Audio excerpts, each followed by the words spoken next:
Finished the Mormon Lit Blitz, and I wanted to say I give it a big thumbs up. I just started physical therapy, and I give it not much of a thumbs up.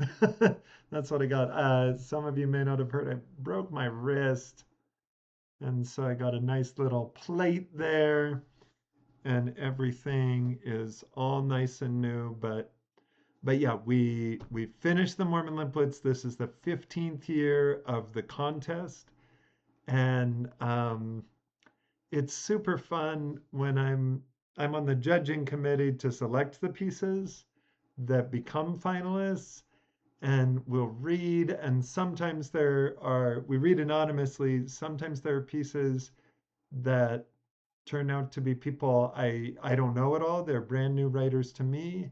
And sometimes they're pieces that are just wild to me, and I'm wondering who wrote this, and then I find out it's somebody I know, maybe somebody I know well from over the years, and so neat to see how people have used the contest to explore different things and sort of stretch our sense of possibility. The audience voting winner for this year uh, is Catherine Cowley's Awkward Old Testament Stories.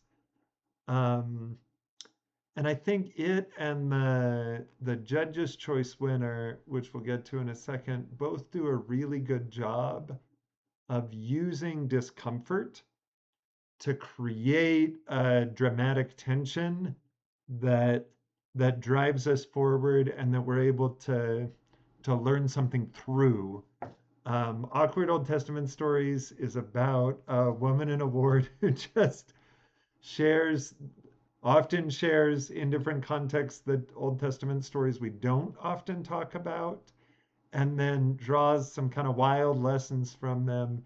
And it's about the narrator of the story kind of learning to make sense of that and figure out how does she relate to this person who unsettles her in an interesting, productive way. And then the Judge's Choice Award for this year is a short story called "In My Father's House Are Many Rooms," uh, which is this haunting, wild story that turned out to be my good friend Jancy Patterson.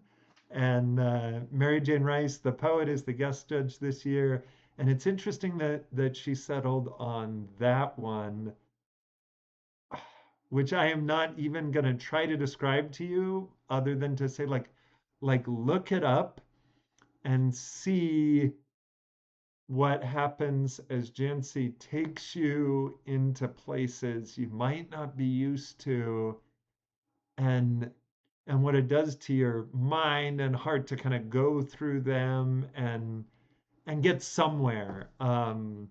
So yeah, I think a lot of people historically, traditionally have associated Mormon literature with just, hey, here's some feel good messages.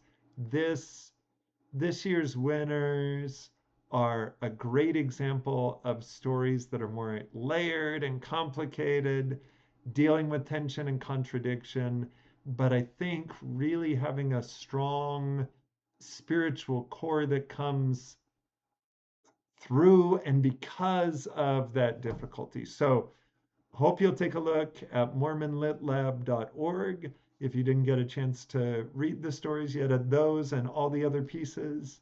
And yeah, just wanted to tell you I'm glad to do the Mormon Lit Blitz, and the difficulty of typing is forcing me to just do video, which is probably a good way for me to talk to you guys. So take care.